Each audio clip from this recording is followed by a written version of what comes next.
आज का हमारा टॉपिक है जंप स्टेटमेंट। जंप स्टेटमेंट की बात करते हैं तो जंप स्टेटमेंट का क्या मतलब होता है। जंप करना किसी लोकेशन पे और ऑपरेशन परफॉर्म करना और फिर वापस अपने मेन प्रोग्राम में आना। इसमें ये तीन चीज़ें इंक्लूड करता है: ब्रेक स्टेटमेंट, कंटिन्यू स्टेटमेंट और रिटर्न स्टेटमेंट। ब्रेक स्टेटमेंट क्या होता है? ब्रेक स्टेटमेंट जैसे ही ब्रेक स्टेटमेंट मिलता है वैसे ही वो लूप से बाहर आ जाता है।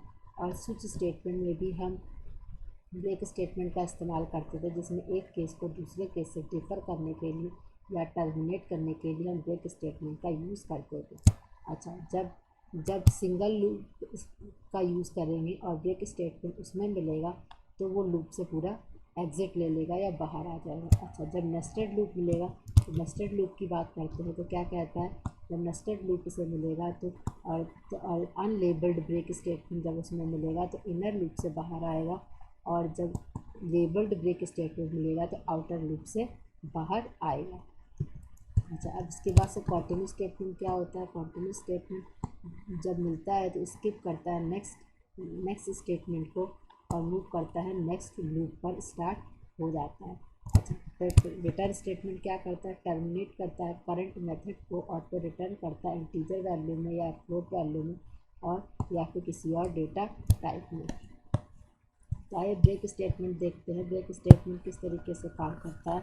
हमारा प्रोग्राम एक डेस्कटॉप पे सेव है। ब्रेक स्टेटमेंट की अगर हम बात करते हैं तो हमने क्या कहा, class exam16 public static void name int i. Break statement का क्या काम करता है? जैसे ही ब्रेक स्टेटमेंट मिलता है वैसे ही वो लूप से पूरा एग्जिट ले लेता है। अगर हमने सिंगल लूप का यूज़ किया है तो हमने फॉर लूप का यूज़ किया है। फॉर में आई की वैल्यू इनिशियल वैल्यू 0 है और तब टेस्ट कंडीशन क्या है, i less than equal to 10। तब तक लूप चलता रहेगा जब तक कि 10 के इक्वल ना हो जाए और आई प्लस प्लस आई की वैल्यू हर बार इंक्रीमेंट होगी। सबसे पहले आई की वैल्यू 0 है। If i equal to 3 comparison operator, तो आई की वैल्यू 0 है, 0 इक्वल टू 3 कंडीशन फॉल्स है, इफ़ के लूप के अंदर नहीं आया तो क्या प्रिंट किया, system out out print i की वैल्यू 0।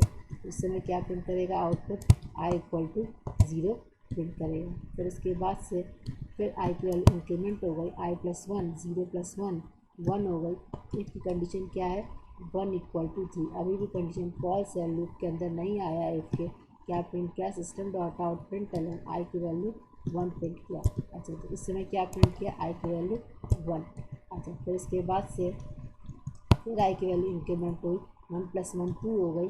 इफ़ के अंदर आया 2 इक्वल टू 3, अभी भी कंडीशन फॉल्स है, लूप के अंदर अभी भी नहीं आया। क्या प्रिंट किया, आई की value system i equal to 2, तो क्या प्रिंट किया, i equal to 2।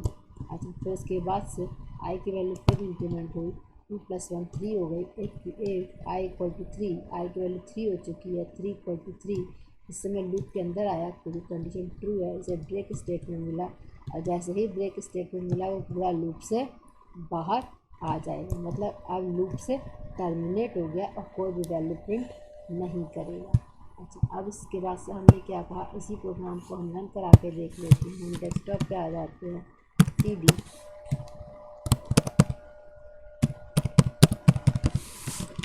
Desktop Java C exam16 हमारी फाइल का नाम है, जावा exam16। क्या प्रिंट किया, i equal to 0, i equal to 1 और आई इक्वल टू 2 प्रिंट किया। ठीक।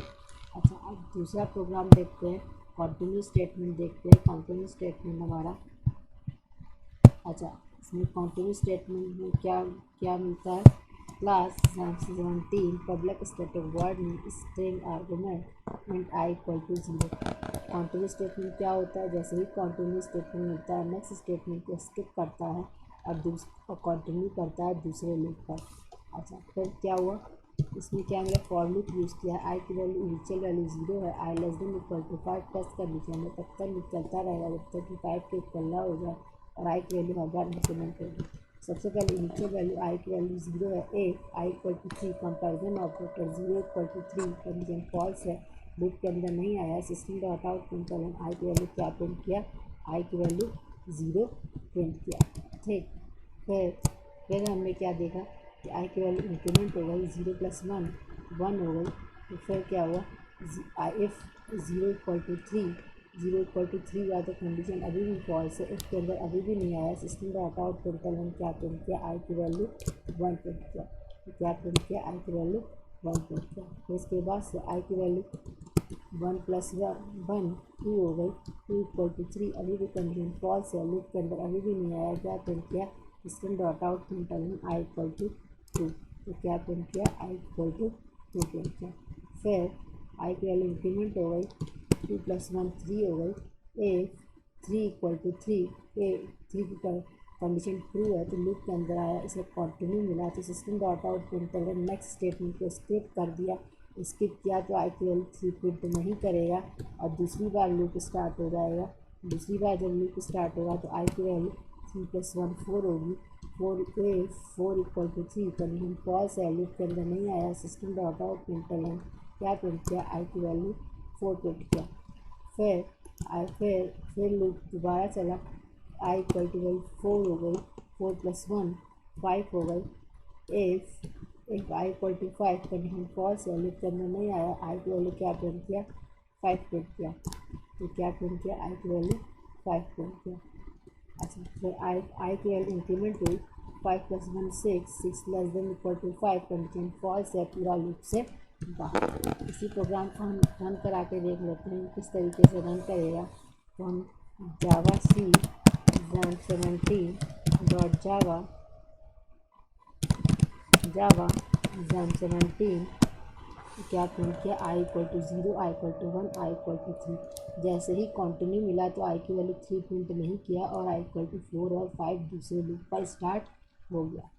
इसी तरीके से ब्रेक स्टेटमेंट और कंटिन्यू स्टेटमेंट का हम यूज़ करते हैं। आगे हम देखेंगे कि किस तरीके से नेस्टेड लूप में ब्रेक स्टेटमेंट का यूज़ करते हैं। आज के लिए बस इतना ही, धन्यवाद।